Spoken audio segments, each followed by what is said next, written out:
Gabon, martxoak 15 dugu gaur asteartea eta oraindik ez dute atzeman larunbatean Bidasoa ibaia gurutzatzen saiatu zen pertsona. Irungo Harrera sareak kontrol arrazistei egotzi die desagertu izana. Testuinguru honetan atzo arratsaldean 100 lagun bildu ziren Behobiako zubian denentzako korridore humanitarioak aldarrikatuz. Larunbatetik desagertutako migratzailearen bila ari dira, baina oraindik ez dute aurkitu. 3 pertsonak Lapurdi eta Gipuzkoa arteko Bidasoa ibaira salto egin eta 2 baino ez zuten lortu gurutzatzea. Eusko Jaurlaritzako hartarazi du tenperatura hotzek uraren emariak eta marea biziek zaildu egiten dituztela erreskate lanak. Irungo Harrera sarearen arabera, azken astean migratzaile ugari aritu dira ibaia gurutzatzen. Ez beharra aurre ikus zitekeela salatu dute eta gauzak horrela 100 lagun bildu ziren atzo arratsaldean Behobiako zubian, guztientzako korridore humanitarioak eskatuz, migrazioa heriotzarekin lotzen jarraitu behar ez izateko.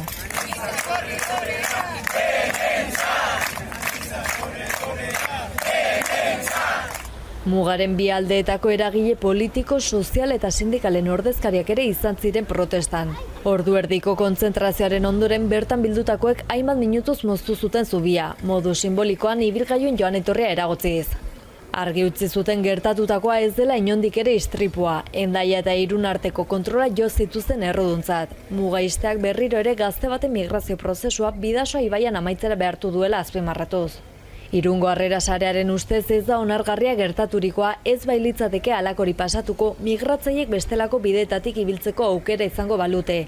Eta gaineratu dute bide seguruak ez dituztela pertsonak desagerrarazi edo hiltzen, bai aldiz kontrola arrazistek. Mobilizazioan oroitu dute iaz 7 lagun hil zirela Euskal Herrian migrazio bideetan, Bidasoan ituta edo trenak harrapatuta. Testuinguru honetan Euskal Herriko erakundei beharrezkoa den korridore humanitarioa bermatzeko eskatu die Harrera sareak. Salatu dute izan ere Ipar Euskal Herriko sareetako kideak ari direla korridore humanitario horien hartura hartzen.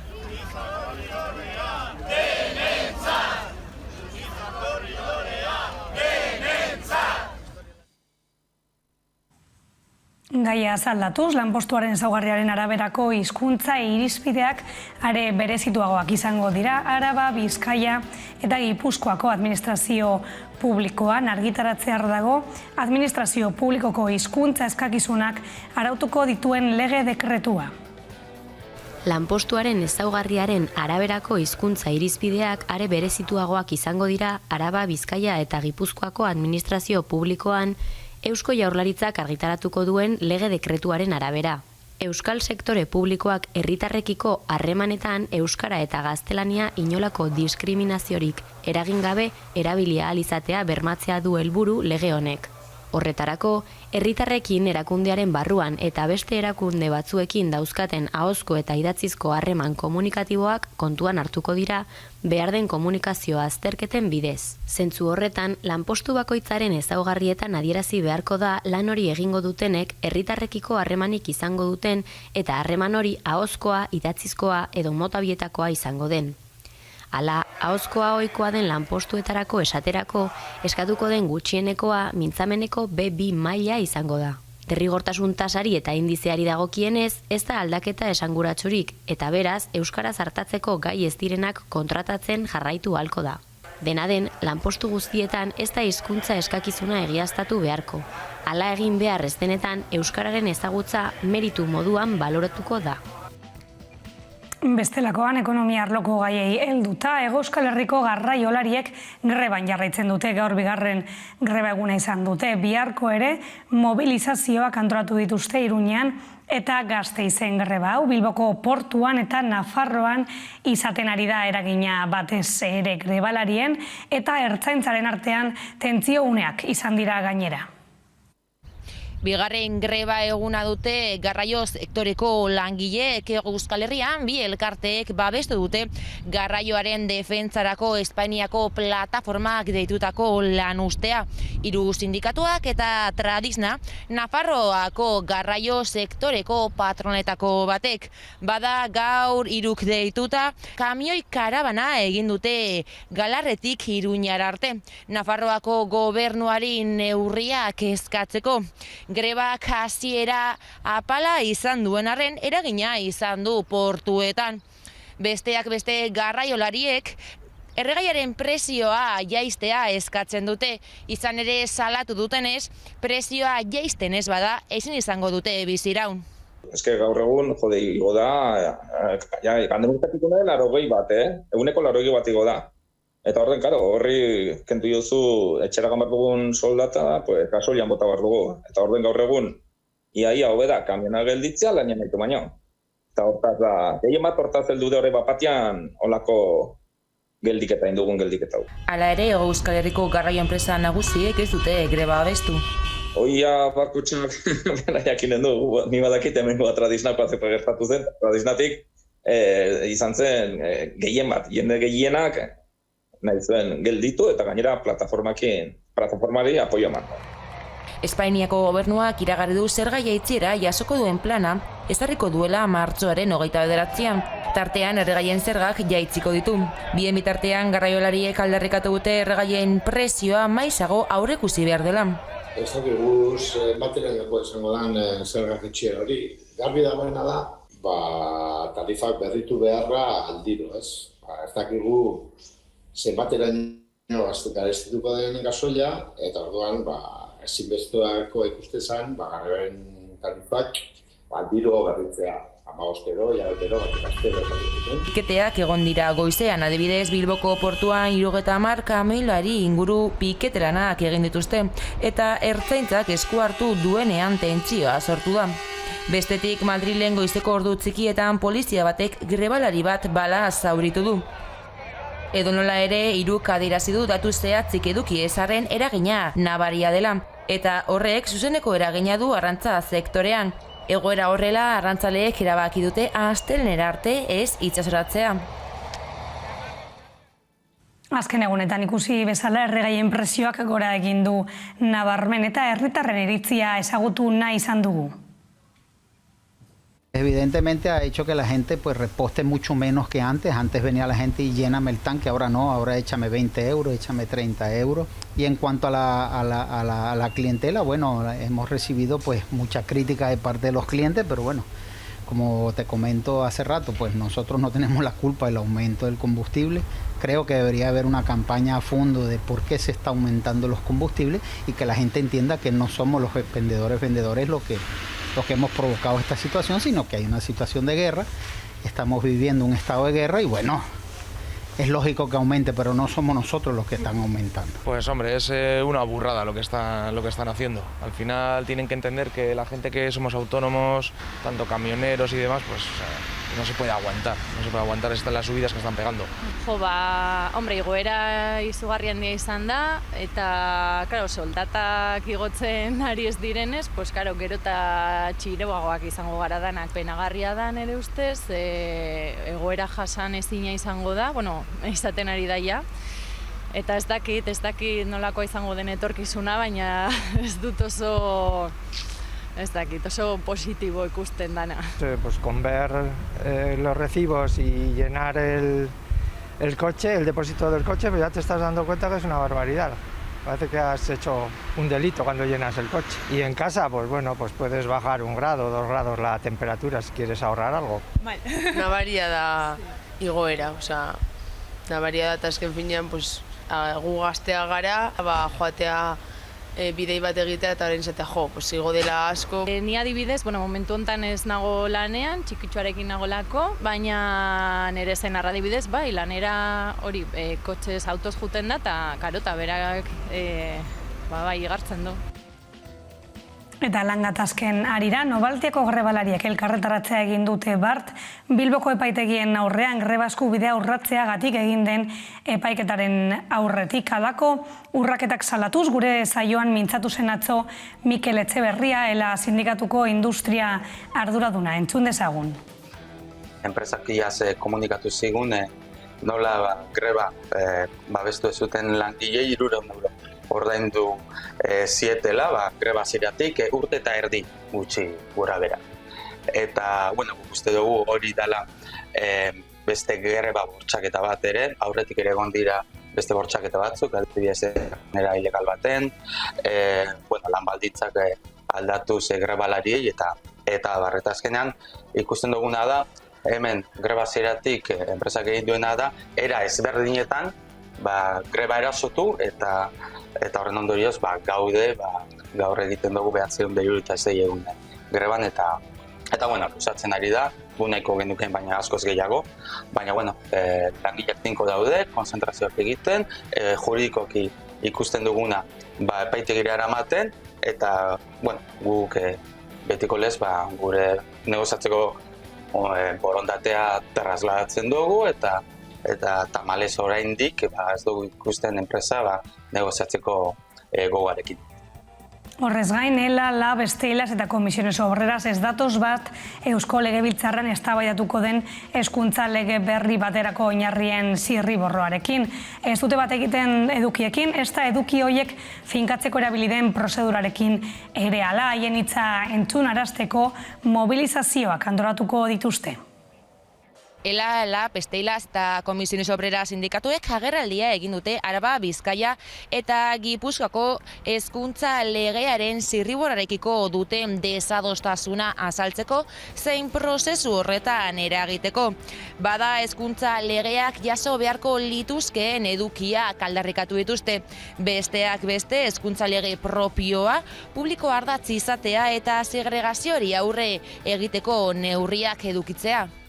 Oinarri hauek bete beharko dituzte diru publikoa jasotzen duten eskola guztiek. Ituntze sistema unibertsalarekin bukatuz. Diru publikoaren parte hartze eta kontrol publikorako mekanismoak lehentasunez ezarri behar dira. Horrez gain sindikatuek salatu dute, euren eskariak ez direla aintzat hartu Eusko Jaurlaritzak eragileen proposamenak kontuan hartu direla esan arren. Hori, guk ez dugula hola bizi. Horiek horrela, publikoa, euskalduna eta propioa lelopean manifestazioak deitu dituzte. Sindikatuek martxoaren 18an eta 28an elkarretaratzeak egingo dituzte. Gasteizko Legebiltzarraren atarian eta martxoaren 25an grebara deitu dute. Gure hezkuntzaren etorkizunean langileok zer esan handia dugula uste dugulako, datorren asteotarako eta Legebiltzarrean emango diren bozketei begira, hemen gaur gauden sindikatuok mobilizazioak deitzeko erabakia hartu dugu. Hemen besteak beste intziditzea du helburu, hortaz bilera baten bidez edo gaur hemen publiko egiten ditugun aldarrikapen hauen bitartez zirriborro horretan txertatu ahalko balira, hori da gure helburua, izan bilera bitartez, izan eragina duelako gaur hemen aurkezten duguna. Akordio zirriborro hori ezaigula gustatzen. Orduan ikusiko dugu zer datorren, baina behintzat guk nahi dugu indarra horretan egin, langile hitza eta aldarrikapenak jasotzeko.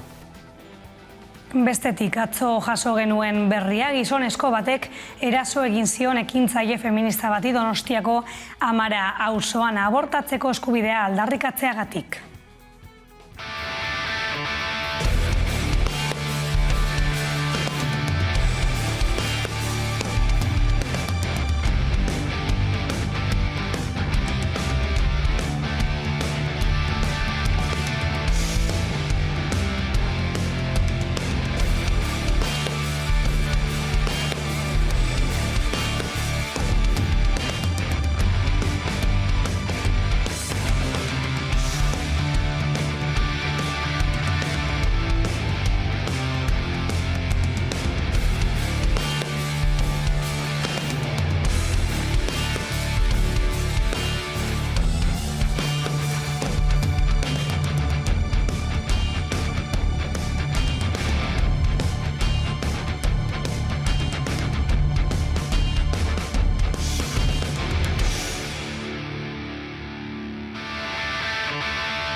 Eta Kulturan Bilbon poesia jaialdiaren 23. edizioa antolatu egin du udalak. Hala, martxoaren 15-tik aurrera, Bidebarrietako liburutegiko areto nagusia eszenatoki bihurtuko da berriz. Bueltan da Bilbok poesiarekin urtero egiten duen topaketa. Jaialdiak tokiko, estatuko eta nazioarteko poetak ekarriko ditu hiriburura. Horien artean Ida Vitale poeta nabarmentzen da, poesia hispanoamerikarren erreferentzia. Martxoaren 21ean, 98 urteko poetak elkarrizketa bat izango du Bernardo Atzaga idazlearekin Bidebarrietako liburutegiko areto nagusian. 9 egun horietan zehar Bidebarrietako liburutegiko ekitaldi aretoa izango da agertoki nagusia eta poesia erabateko protagonista. Zeharkaldiak izango da aurtengo leloa eta bidaiak zentzu zabalean ekimenaren aria. Martxoaren 15ean hasi eta 24an amaituko da. Aurten ere Blas de Otero poetaren jaiotzaren urteurrenarekin batera hasiko da jaialdia eta merezitako omenaldia egingo dio. Gainera Bilbao Poesiak Mario Benedetti omenduko du proposamen berezi batekin. Programatutako ekitaldiak doakoak dira bi izan ezik. Cristina Rosenbingeren kontzertua martxoaren 19ean eta Alberto San Juan aktorea protagonista duen Mario Benedettiren omenezko errezitaldia martxoaren 22an. Sarrerak 5 eurotan daude salgai Kultura Bilbao webgunean. Bestaldetik, uztailaren 2an Pirinioetako 300 gailur baino gehiago argiztatzeko mobilizazio bat antolatu egin du gure esku erabakitzeko eskubidearen aldeko dinamikak. Kataluniako beste plataforma batzuekin batera dagoeneko, zabalik da ekimenean parte hartzeko izen ematea. Hortxe duzue bideoa eta honekin amaitzen dugu gaurko albistegia. Bideoaren bueltan elkarrizketa izango dugu gurean, ez galdu. Gure esku erabakitzeko eskubidearen aldeko dinamikak hitzordua jarria du uztailaren 2an. Katalan eta Euskal Herritarren artean 300 gailurretik gora argiztatuko dituzte Pirinio osoan zehar eta dagoeneko zabalida ekimenen parte hartzeko izan ematea. Katalan eta Euskal Herritarrok libre eta burujabe izan nahi dugu. Gure etorkizuna erabaki nahi dugu eta herritarron borondatea entzun eta errespeta dadin eskatzen dugu. Farol bereziak eta linternak baliatuz argilerro bat osatuko dute Iger Lurmuturretik Kreusera, Atlantikotik Mediterraneora, Kataluniaren eta Euskal Herriaren autodeterminazio eskubidea aldarrikatzeko. Mobilizazio Eusko-Katalan bateratu honen bidez, burujabetzarako bidean, elkarlanean aritu eta indarrak batzeko konpromiso herritarra nabarmendu nahi dugu. Euskal Herritarrek 115 gailur argiztatuko dituzte, Jaizkibeletik Benaskeraino, eta gure esku jada zabaldu du gailur hauetan guztietan izan emateko epea. Horiek bitan bereizi dituzte, gailur berde eta gorri gisa izendatu dituztenak. Berde guztiak Euskal Herrian daude eta jende gehienarentzat irisgarriak dira. Bestalde gailur gorri gehienak erdialdeko Pirinoan daude, eta mendizale trabatuentza bakarri dira egokiak. Horregatik izen ematen mugatua dute. Gailur gorrien erdietan espedizu taldeak osatuta daudeia da. Mugikortasun murriztua duten pertsonentzat egokiak diren gailurrak ere aukeratu dituzte. Infografia honetan horiz markatuta ageri dira. Baina mendietara igo gabe ere zenbait herritan ekintza simbolikoak egingo dituzte uztailaren 2ko ilunabarrean. Egitasmoa herriz herri aurkezten ari dira antolatzaileak. Gaur Bilbon egingo dute saio bat La Bolsa aretoan. Donostia martxoaren 24an Kriptan. Gasteizen hilaren 25an Landatxon. Eta Iruñan hilaren 30an Katakraken. Guztiak 7etan izango dira. Eta sare sozialen bidez emango dute gainerako aurkezpenen berri.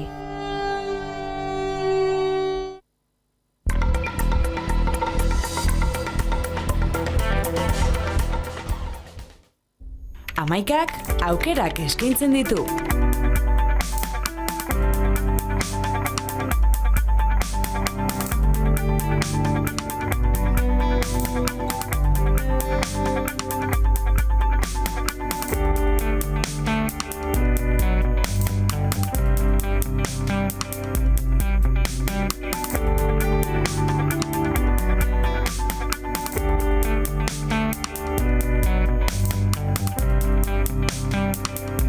Eman aukera amaikari.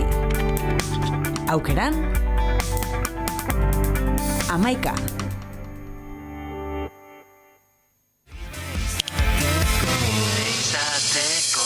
Euskal Herriko aktualitatea ikusteko eta jarraitzeko beste modu bat da Amaika Telebista.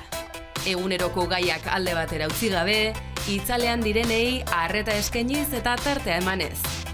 Errealitatearen hamaika alde ikuspuntu guztiak kontuan hartuta. Gertatutakoa, zuzenean eta eskura.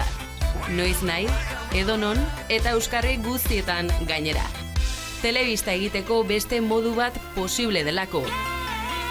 Euskaraz, gertutik eta konfiantzaz. Egin dezagun. Bat izan, Amaika egin.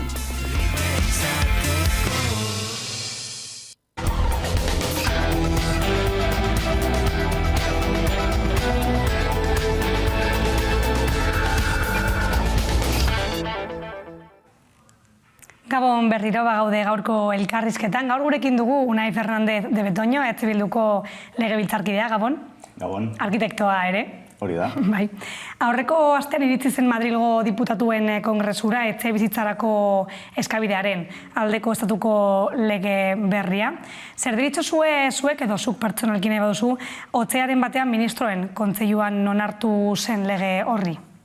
Bueno, guk uste dugu etxe bizitzaren inguruko gai guztiak Euskal Herrian erabaki beharko genituzkeela, beste gai guztiekin gertatzen den bezala, baina egia esan, erresistentziak daude, esaten da alokairuekin lotutako, kontratuekin lotutako zenbait kontu akaso ez direla gure eskumena, eta beraz, ikusten dugu interes askoz, interese handiarekin Madrilen egingo den legea, batez ere gai horrengatik uste dugulako, eskun sartu nahi zaiolako alokairuen prezioen mugari, ez da?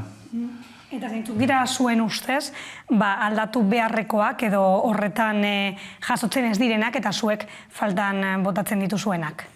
Guk esan bezala, uste dugu alokairuen prezioak mugatu beharko liratekela hemen Euskal Autonomia Erkidegoan, baina saiakera egin dugu legebiltzarrean, proposamen bat egin genuen, eta Jaurlaritzatik egin zitzaigun erantzuna izan zen itxaron behar geniola Madrilgo lege horri.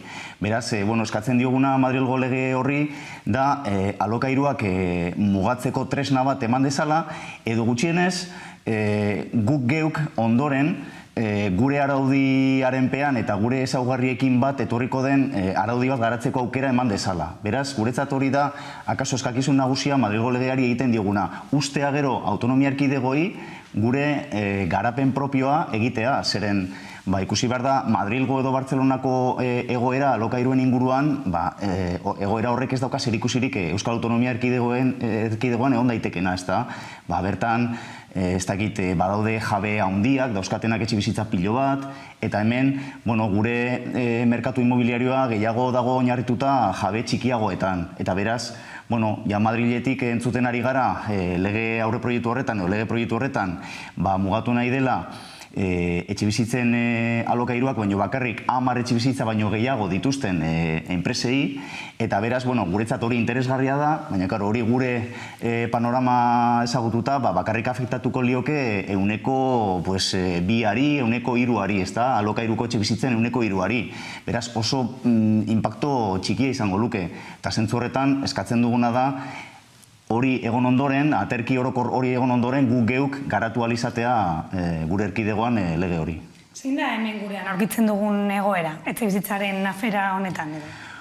Nik esango nuke araudiarekin jarraituz oso etxe bizitza lege interesgarria daukagula, 7 urte dauzkana, baina lege horren garapena oso kaskarra izan da, oso murritza. Beraz, badaukagu tresna on bat, baina gero tresna hori ez dugu erabili nahi izan. Zergatik esaten dut hori? Adibidez, arautu zen etxe bizitza eskubide subjektibo baten moduan, eta uste dugu gero hori gehiago zehazteko egin behar zen dekretua oraindik ez dago 7 urte ondoren. Berdina gertatzen da etxe hutsekin. Arautu ziren etxe hutsak, mobilizatzeko kanon bat ezarri zitekeen, jabei, etxe hutsak manten zituzten jabei, 10 euro ordaindu beharko lituzkete metro karratu bakoitzagatik, baina hori garatzeko araudi zehatzagoa pasaden ekainear arte ez dugu izan. Eta orain badaukagu, baina oraindik Jaurlaritzaren partetik ez dira jartzen baliabideak udaletatik hori aplikatu ahal izateko.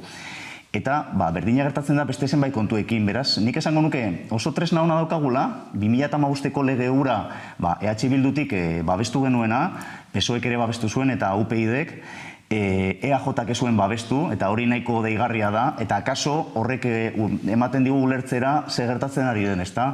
Hor erresistentzia batzuk daude, lege hori garatzeko. Eta gero, azken kontua, da lege horretan alokairuaren alde apostu garrantzitsua egin zen, esaten zen esate baterako administrazio publikoek ezin dutela inbertitu dirua jabegoan saltzeko etxe bizitzak, eta hori ere gure ustez ez daude erabat betetzen ari. Beraz, 3 puntu garrantzitsu horietan, etxe bizitza eskubide subjektiboa, etxe bizitza hutsen mobilizatzea, eta baita ere alokairu soziala, uste dugu gehiago garatu beharko liratekela. Alokairuen arira, lege proiektu honetan, aipatzen da, tentsionatutako eremuetan, hauen presioa mugatuko dela. Zein da, afera honetan edo, autonomia erkidegoen papera? Gure ustez, Euskal Autonomia Erkidegotik, Kataluniatik egin den bezala, zuzenbide zibil propioa daukagunez hori garatzeko aukera izango genuke. De hecho, pasaden urtean aurkeztu genuen lege proposamenean hori proposatzen genuen. Alegia, guk geuk esartzea, zona tensionatu horiek izendatzeko ze baldintza behar ziren, gero erreferentzia indizeak nola kalkulatuko ziren ondoren alokairuen presio maksimoa kalkulatzeko. Gertatzen dena da, pasaden astean ere gondela berri bat nahiko zori txarrekoa gure ustez, eta da Konstituzio Epaitegiak esan duela Kataluniako legea jada arautzen zuena hori, alokairuen muga bat jartzen ziena 2008tik, Konstituzioaren aurkakoa dela bere artikulu garrantzitsuenetan.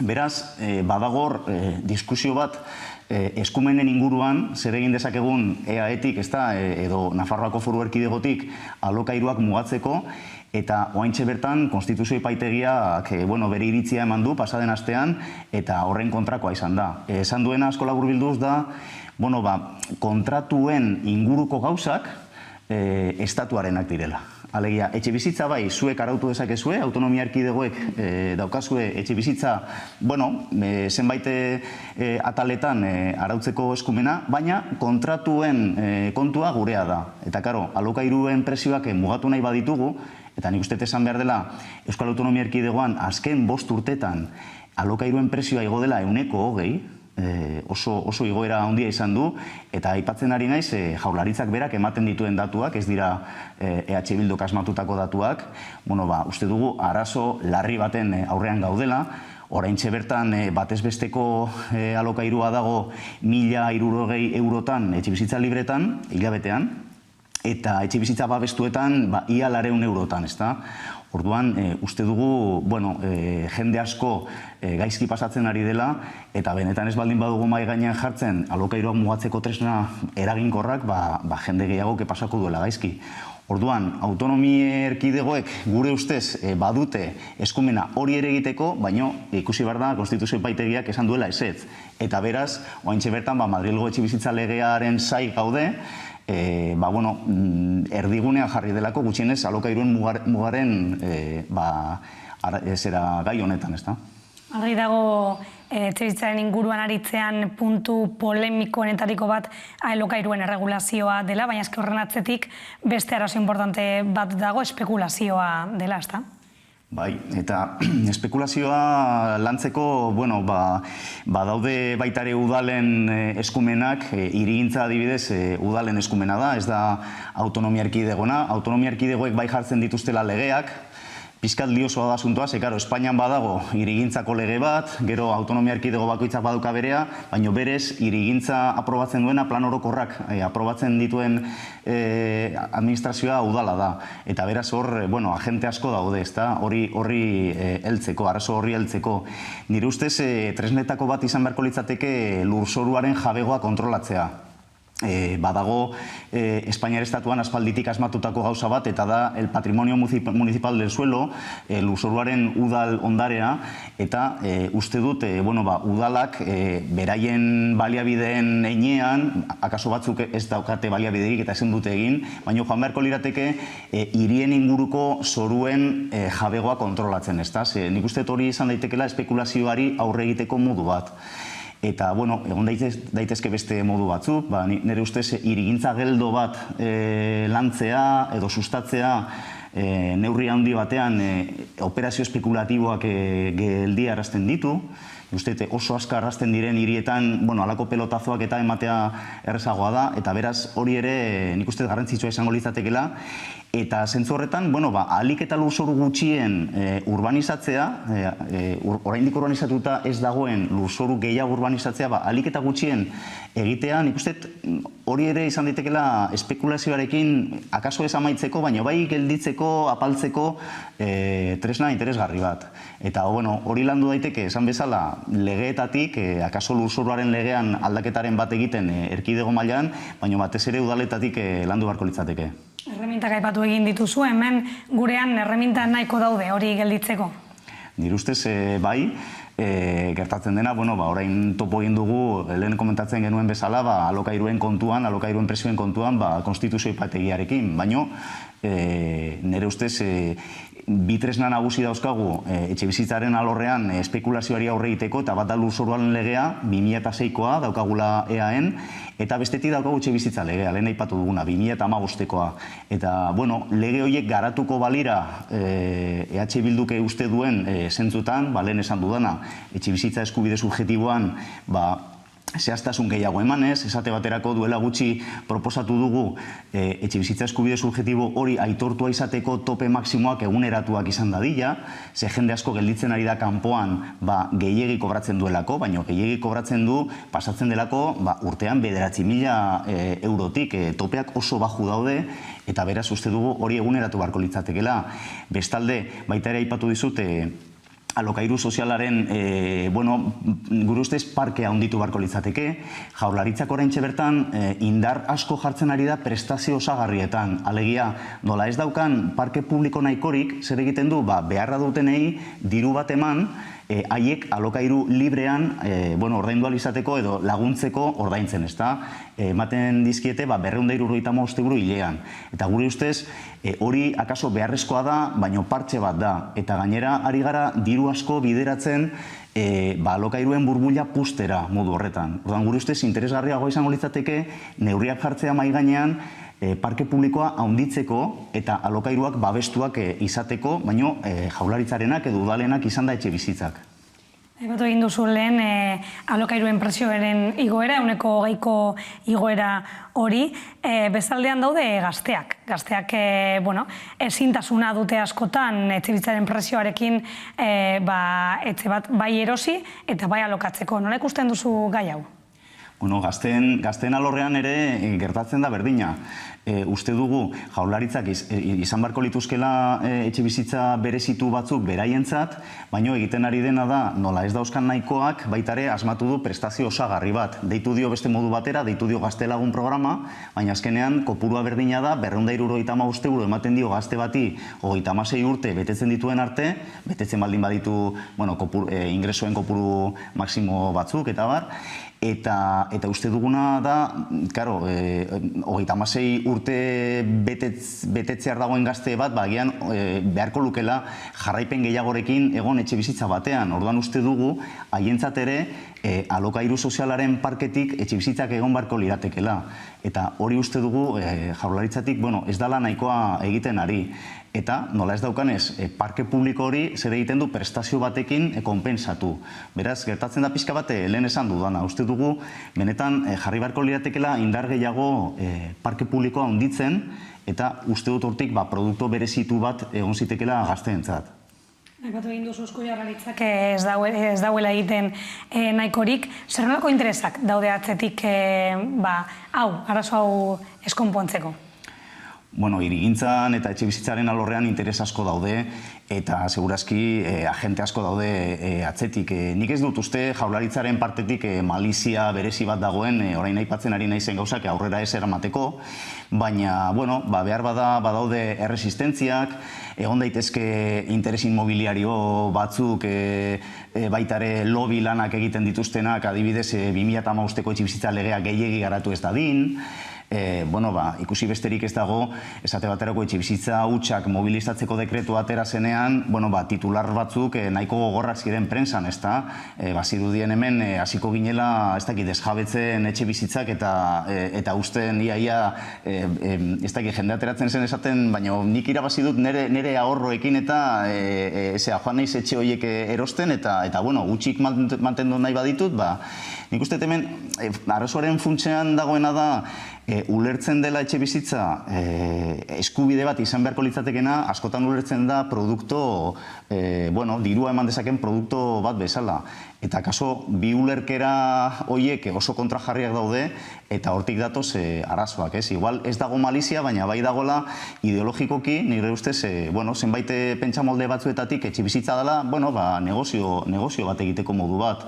Eta, karo, ikusten dezunean hainbeste jende gelditzen dela etxe bizitzarik gabe, edo hainbeste arazo dauzkala ordaindu ahal izateko etxe bizitza bat, kontuan izan, Jaurlaritzak onartzen duela persona batek ez dituela sartu behar bere diru sarreren 130 baino gehiago alokairua ordaintzeko. Karo, lehen esan dut, alokairua dagoela 1.160 eurotan hilean, kobratu beharko lituzke 3.500 euro gutxi gora bera, ordaindu ahal izateko alokairu bat, hori pentsa ezina da. Jendea ari da sartzen bere diru sarreren oso zati handi bat, erdia baino gehiago, eta, akaso ez da egongo malizia, baina bai dagoela ikusmolde bat ulertzen duena etxe bizitza negozio bezala. Eta gu horren kontra gaude, uste dugu etxe bizitza eskubide bat dela eta bermatu behar dela. Eta maitzeko nahi, bizkate guzti, komentatu egin dugun guztia laburbiltzeko, zer nolako etxe bizitza legea da etxe bildutik ontzat hartzen duzuena edo proposatzen duzuena, edo beren ikusten duzuena Euskal Autonomia Erkidegorako? Nik esan dizudan bezala, uste dugu lege hon bat daukagula, eta daukan arazoa da ez dela ejekutatzen, ez da garatzen. Beraz, uste dugu legea garatzeko tresnak jarri beharko liratekela mahai gainean. Gu saiatzen ari gara proposamenak egiten. Esate baterako, alokairu parke publika honditzeko, lehen komentatu dugun arazo nagusietako bat, proposatu dugu lehentasunez eskuratzea Jaurlaritzak babes publikoko etxe bizitzak saltzen direnean, ezta? Jaurlaritzak badauka eskubide bat etxe bizitza horiek saltzen direnean berak erosteko, baina inoiz ez du aplikatzen, eta guk ez dugu oso ondo ulertzen, sartzen ari gara diru asko prestazioetan, urtean gutxi gora bera 1 milioi sartzen ditugu prestazioetan, eta uste dugu diru hori gutxika bideratu behar dela erosketa batzuk egitera. Ez dugu esaten hemen etxebizitza berriak egin behar direnik, segurazki badaude etxebizitza pilo bat erabili daitezkenak eta kaptatu egin daitezkenak alokairu sozialeko parke publiko handi bat egiteko, eta hori izango zen moduetako bat.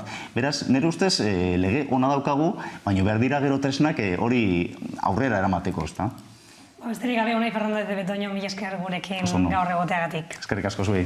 Eta zuek ez mugitu, orain sorazaldiari irekiko diogu tartea, orain arte.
Pues hemen gaude Baku Barriku Pelen tailerrean, eta hemen normalan lan egiten nun iraitek, baino proiektua gaude biak lan egiten. Proiektua da materialak berrerabiltzeko proiektu bat. Egokitutako haragi jale hutsak gara, moralista desnaturalizatua, baina pozik hartzen ditut egun berriaren lehen. Murugarren gaude, Lizarraldean, de Hierri aieran, eta hori. Herri txikia da, baina, ez dago ez taberna ez ezer, baina jarri genuen sagardotegia. Sagardotegia? Bai. Nola du izena? Aldaiondo sagardotegia. Pixka bat hemengo toponimia berreskuratu zartu genuen bidezka honen izena, eta jarri genuen sagardotegiari hori. Orain gauero ibiltzen nahi, bide ilun eta desolatu eta... Hau txiritinga da. Txiritinga? Txiritinga. Zer da txiritinga? Gara gardotegi bat eta hamburgueseria bat. Ikaragarri, handitzen ari zait baina, aterez nau arduratzen horrek, zeren pozik hartzen ditut egun berriaren lehen, eguzki pritzen, azken finean bizina izenaren seina. Hemen ondu zen bataila bat, ondu zen ekainan ezakiz urtetan. Eta hemen egiten da ospakizun bat, antzerki bat, hori horren rekreazio bat. Etorkizuneko giza seme perfektua. Adene galdetzen didate.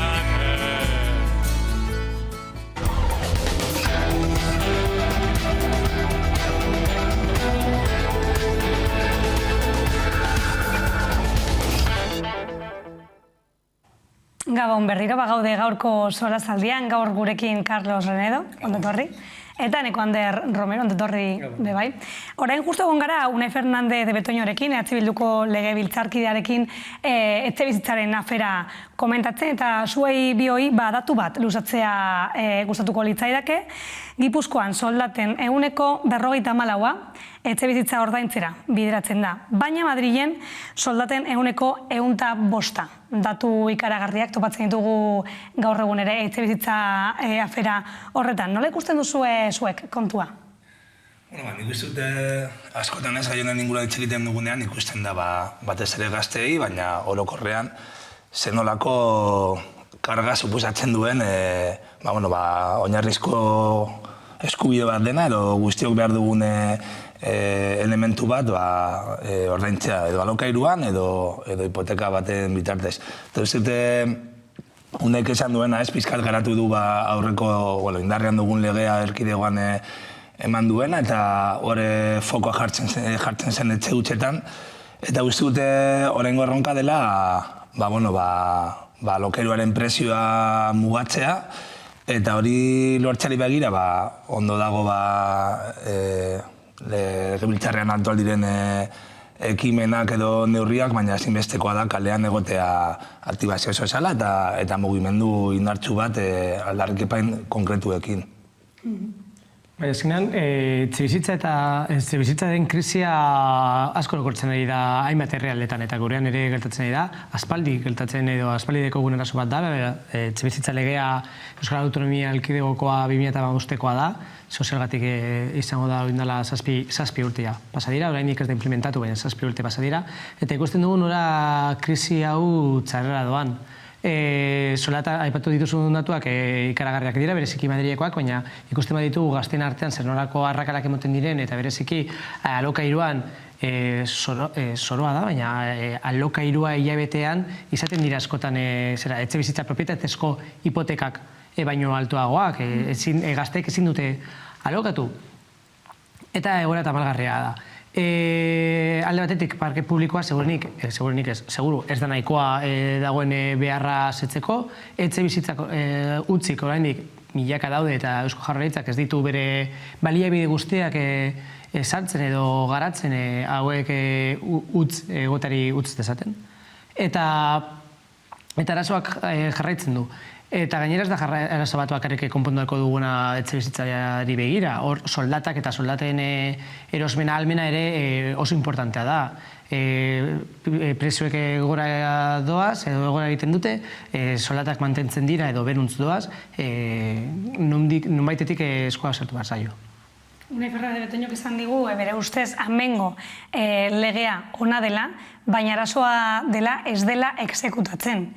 Bai, nik uste, neko norek esan duen, 2015an hartu zen, gainera, tresna moduan, nik bere ados naiz, egokia dela, agian orain badaude beste erronka batzuk, momentu horretan kontemplatu ez zirenak, baina, berak ere esan duen moduan, EAJ kontra agertu zen, ez eta orain Madrilen egiten duen alardea, legean alardea, eta zentzorretan ez da implementatu.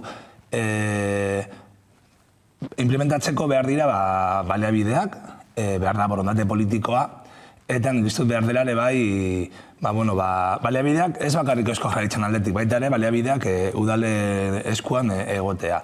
Eta batez ere, hemen bai batu duguna, parke publikoa handitzeko, ez beti eraikitzen etxebizitza berriak, baizik eta dauden etxe hutsa horiek ere bai erabilita, edo instituzioak eskuratuta eta alokairuan jarri, edo bestela bultzatzea,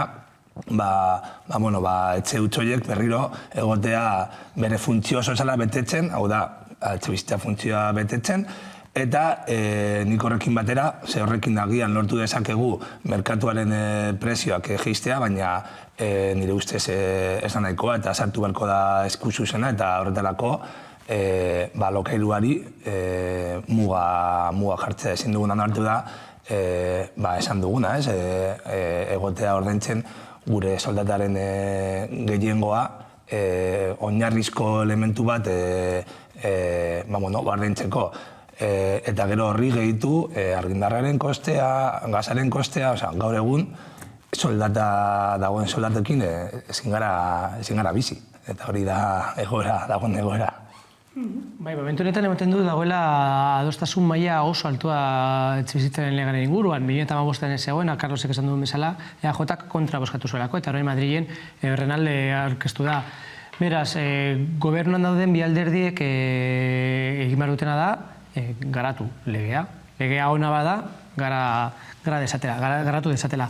Eta Carlosek ere, justo dira apuntatu dudan, berak hitz egiten zuen bitartean da, udalen papera guzti honetan. Azkenean, udalek eta bereziki hiriburuetako edo hirigune handietako udalek eskumen asko dituzte eta politika publiko oso zehatzak garatu dituzte etxebizitzen inguruan eta ere oso iniziatiba txikiak eta modestak garatzen dituzte normalean. Hori alde batetik eta bestetik, gazteari begira, gazteriari begira, EGK, Euskadiko Gazte Kontseiluak baditu lan pila bat eginda etxebizitzaren inguruan proposamenak egiten, eta ja soilik bakarrik etxebizitza enpresari begira, baizik eta etxebizitza modeloari begira. Orain ematen du bi soldatak bat direla gitzienez, etxebizitza bat erosteko edo inkluso alokatzeko. Eta gero eta familia, pertsona bakarreko familiak edo etxebizitza daude. Horri ere erantzun bat emon behar zaio. Ez da posible pertsona batek kobratzea 1.800 euro soldata, pentsatu alduguna, on bat dala, etxebizitzak gero 800 eurotan baldin badago, edo 900 eurotan, hori kenduta gaza, elektrizitatea eta bar. Berez, ikuspuntua edo ikuspegia asko sorokorragoa izan behar da, eta benetan gure herriaren eta gure gizartearen egungo beharrei erantzun behar dio. Ondo gaia zaratuko dugu oraingoan, izan ere gaurkoan Ibarran aurten ospatuko den kilometroak jaiaren bueltan Infinitu Irribarra ekimen parte hartzailea eta kolektiboa aurkeztu dute Donostiako Tabakaleran. Izan ere, Irribarra da justu aurtengo kilometroaken leloa. Horren inguruan aritzeko gurekin dugu pantaiaren beste alboan, Asier Bengoa, kilometroetako komunikazio arduraduna, Gabon? Bai, Gabon, Aitor naiz. Aitor barkatu, eta Usue Zukia, Usturpa ikastolako zuzendaria. Gabon. Gabon. Usue, zurekin hasiko gara, gaurko ekimenaren inguruan aritzeko, Irribarreak estalita egon diren garaiak atzean usteko helburuarekin sortu duzue ekimen hau, ezta? Konta iguzu zelan joan da eta zer antolatu egin duzue? Bueno, gaur aurkeztu deun ekimen hau urte guztiko plangintza baten barrun aurkeztu deu. Urrengo urriaren 2an Ibarran izango deu kilometroak 2022 eta kilometroak urte honen barrun plangintza zabal bat daukau eta gaur aurkeztu deu plangintza hortako ekimen nagusitako bat, Infinitu Irribarra. Ekimen honek urteko plangintzan orain arte COVID egoera dela eta aurrera ere eman ezin izan ditugun hainbat eta hainbat ekimenen aurren, indarra ematen digun ekimen bat izatea ahalbidetzen digu. Helburu ekonomiko bat egon da ere honen atzean, ezta? Bai, badu helburu ekonomiko bat, Aitorrek ekimena pixkat beak azalduko digu ondo, bea da ekimen honen arduradunetako bat, baina badu helburu ekonomiko bat, guk ikastola bezala, behar dugulako gure kanpo espazioa eraldatzeko sostengu ekonomiko bat, eta ekimen honek, babesleen bidez diru hori lortzeko aukera emango digu, norbanakoen alegin bat baldin badiago atzetik. Bestetik, Aitor, aurten behingoz, kilometroak berriro era normalean antolatu egingo dira. Konta eguzu, zer aurkituko dugu aurten? Bueno, egia esan urte antolatzen hasi ginenean, oraindik pandemia egora bete-betean ginen, eta etzen erretza suertatu urte guztirako agenda edo kronograma bat egitea. Horai gara guzti hau lotzen eta laizter publiko dugu eta dagoeneko nahiko itxia dago agenda hori. Eta gaur lehen esan bezala hasi gara Infinitu Irribarra egitasmoarekin, kontutan eduki behar da, egitasmo hau era virtualean gauzatzeko egitasmoa dela, pandemia testu inguru batean sortu zelako. Garai hartan ezin ziren aurrez aurreko ekitaldi asko antolatu, batzuk bertan bera utzi genituen, beste batzuk atzeratu, eta honek berriz aurrera tiratzeko aukera ematen zigun, virtualki egin daitekelako. Pandemiaren zuk esan bezala gora berekin, nola izaten ari da prestakuntza prozesua?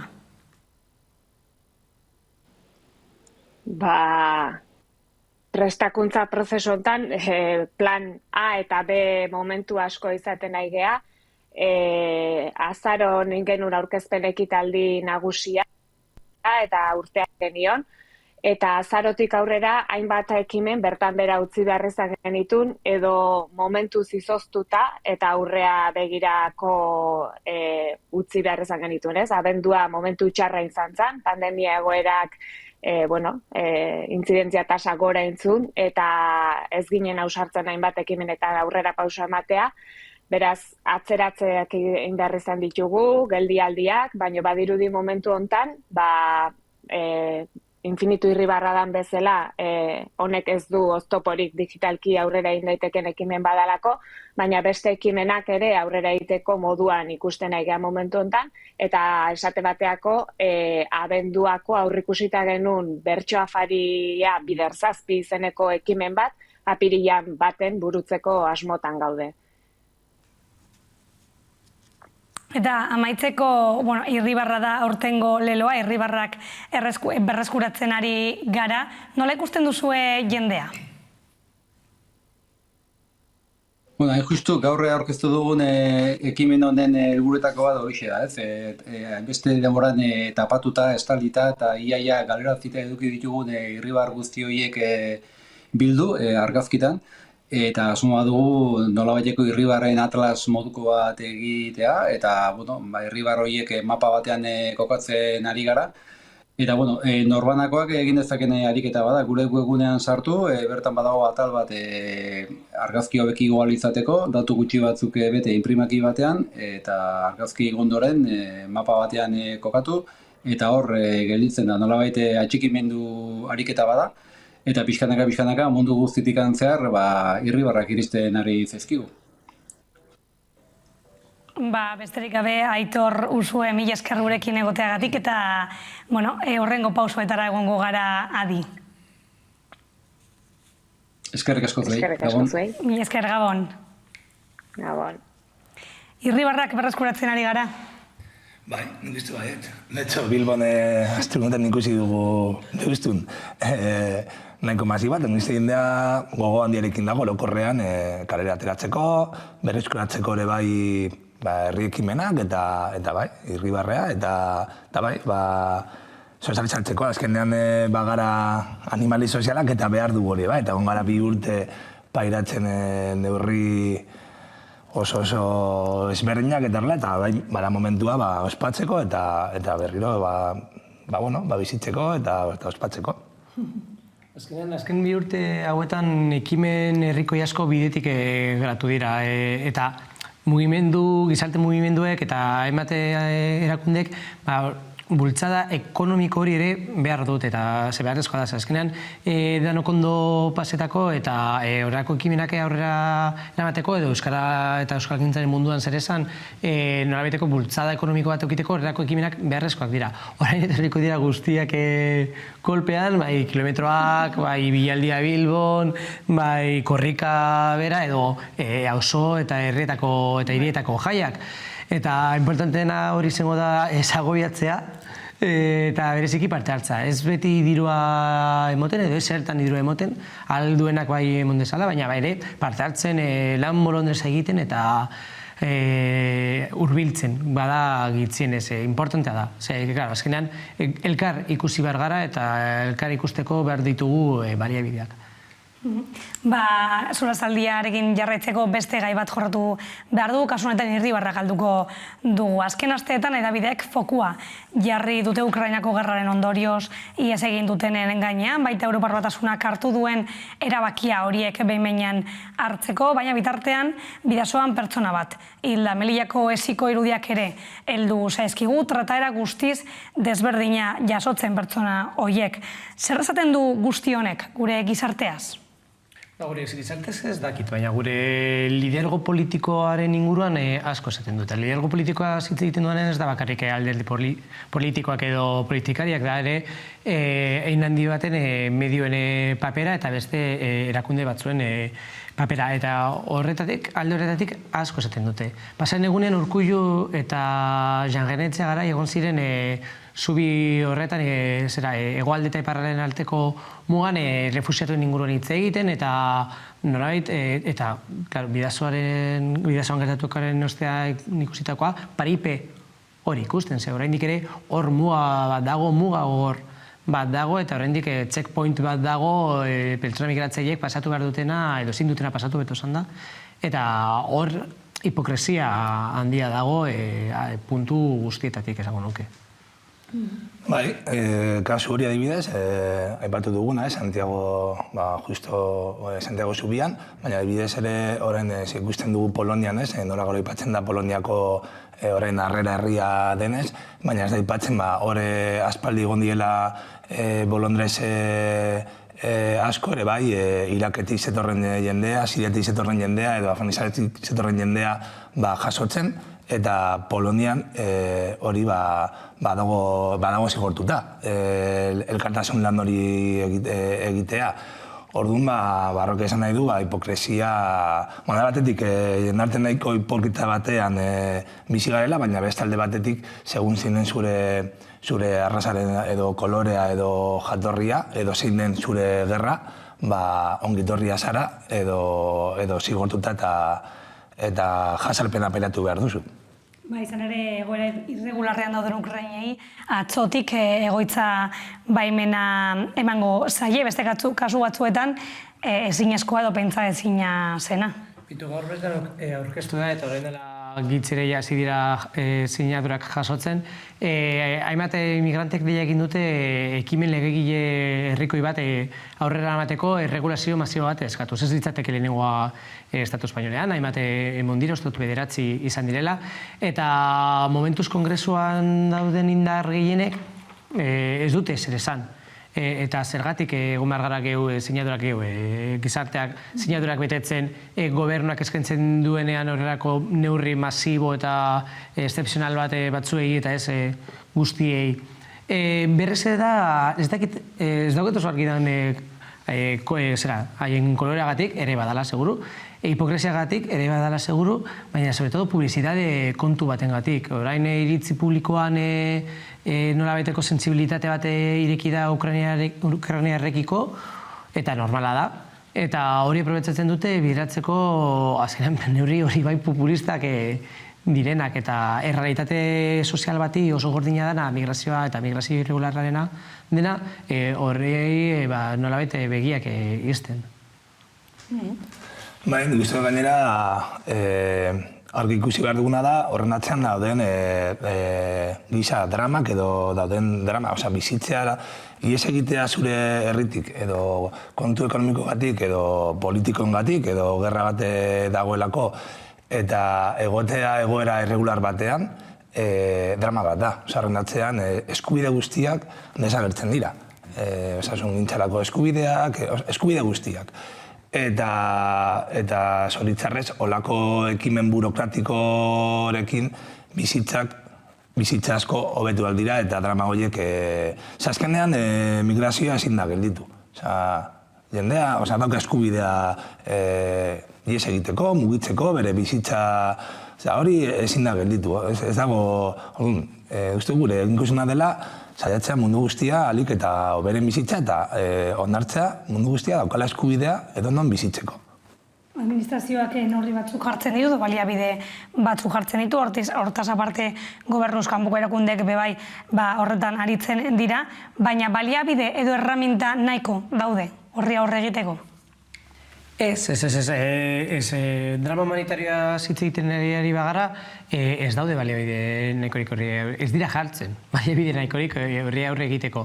Orain asko hitz egiten da korredore humanitarioen inguruan, orain dela hitz egiten genuen korredore humanitarioak inguruan Afganistanen, baina zergatik ez ditu jartzen Afrikan hemen alboan dauden edo Turkian, zergatik ez ditugu jartzen, ez, hori egin beharrean, gauz ordaintzen, Europar Batasunetik bai marraketzeri, bai Turkiari, diru itzela, dirutza, migrazioa oztopatzeko. Eta hor, inork ez du hitz egiten korridore humanitarioen inguruan, ez, hor zuzenean oztopoak jartzen dira. Horretarako bai badaude baliabideak, edo baia barriak eta altuagoak jartzeko, berri eta altuagoak jartzeko, eta Guardia Zibila jendea jipoitzen ibiltzeko, horretarako bai. Baina, hori, benetan, harrera prozesu bat garatzeko zure herrialdean, edo zure herrialdetik kanpo, horretarako ez dauz baliabideak. Zaldiarekin amaitzeko gaia saldatuko dugu, eta izpide izango ditugu igande arratzaldean, Realaren eta Alabezen arteko derbia hasi aurretik gertatu ziren istiluak Anoeta estadioaren kanpo aldean. Sare sozialetan zabaldutako bideoetan ikusten denez, ertzainek gertutik egin zuten tiro Eusko Jaurlaritzaren arabera, pertsona batzuek botilak eta harriak bota zizkietela ertzaintzaren furgonetei naizek, Davideak jaso egin duenez, lekukoek adirazi dute ertzainek foam pilotak baliatu dituztela. Beste behin horrelako irudiak ikusi behar izan ditugu, zein hausarketa egiten duzue? Lehenengoa, esatea, eskerrak ez dagoela ezabidarik, dagoelako bideo bat, nun agertzen den argi eta garbi, ertzen batek tirokatzen duela pertsona bat, dagoela hitz egiten, hiru segunduren dago berarekin hitz egiten, eta botatzen tiro bat 2 metrotara. Justo zuzen hori ikusten den pertsona, urdinezko pertsona hori, buruan. Orduan, hori dira, de hecho, objektibos, hori da gertatu dena. Zergatik gertatzen dena, nire ustez, ondo dakigunez impunitatea dagoelako eta auspotzen delako, Iñigo Cabakasen auziarekin ikusten genuen moduan, hori da impunitatea ere bai auspotzea, funtzionarioen artean, eredu poliziala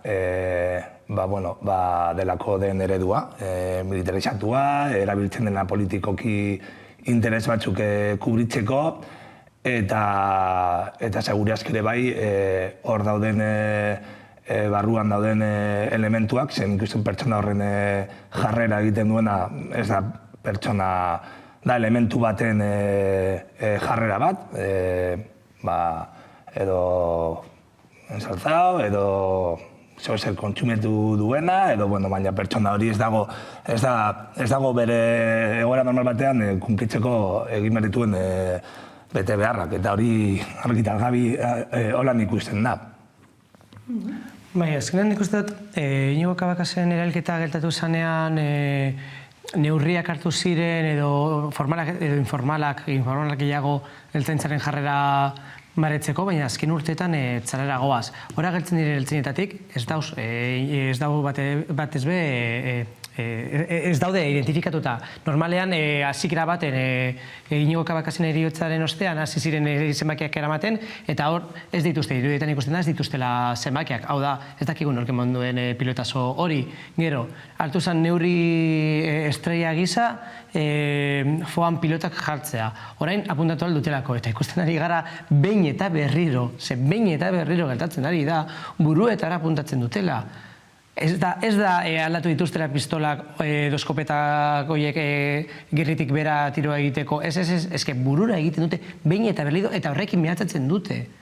Eta ikaragarria, atzera pauso itzelak emoten ari gara. Klaro, esaten dute, ez dira arma hilkorrak.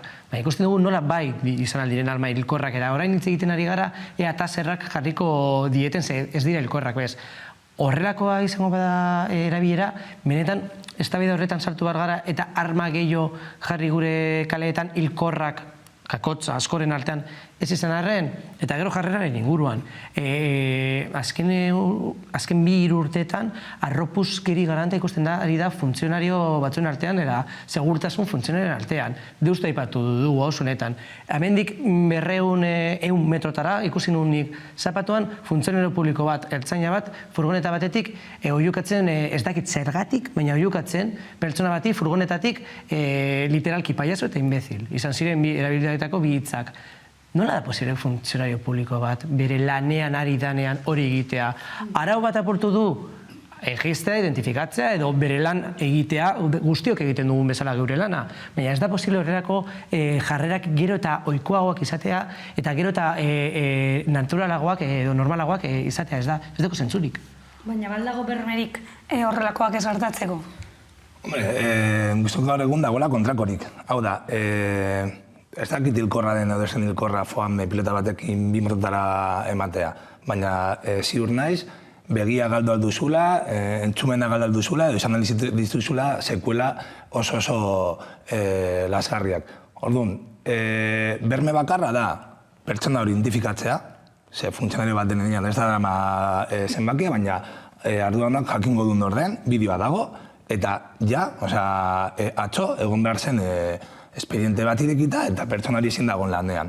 Hori izango zen, berme bat edo bentsat adieraztea jendarteari, euskal jendarteari, funtzionariok ezin dutela egin nahi dutena. Eta kasu honetan dago kontrakoa. Ari garen ematen dugun diskurtsa, edo gure arduan politikok ematen duten diskurtsoa da, dagoela impunitatea. Eta ez dela zer gertatzen. Eusko Jaurlaritzak berak nolabaiteko beldurra. Eta ikusi behar da bakarrik zer nolako emaitzak egon diren ertzaintzaren hauteskunde sindikaletan. Eta zer nolako talka daukaten Eusko Jaurlaritzarekin, eta zer nolako jarrera aldaketa egonda Eusko Jaurlaritza beldur puntu batekin haien funtzionarioekiko. Azkenean horretaz ari gara. Zergatik ez daukate zenbakia eta zergatik ez daude identifikatuta egon beharko ziren bezala. Zergatik ez dituzte neurri izarra ere izango zana kamarita bat gainean. Zergatik ez da ireki ikerketa bat eta gertu da saileko arduraduna esaten guztiok irudi hauetan ikusi duguna, guztiok ikusi dugu irudi hauetan, gezurra dela, baina noraino helduko gara ze. Zezka azken finean da, 2022 bizi gara onerako eta txarrerako guztiok dekogu mobil bat gainean eta horrelakoak ikusten ditugu, eta ikusten ez ditugunak. Klaro, zergatik Eusko Jaurlaritzak ez ditu neurriak jartzen edo arauak, ez ditzen diren arauak indarrean jartzen. Hori da, galdera niretzat. Galdera horrekin geratzen gara, mila esker zuei bioi gaur gurekin egoteagatik. Eta zuek gogoratu bihar hemen egongo garela berriro, gaueko 9:00 laurden gutxitan eguneko gakoak aztertzeko. Mila esker eta gabon.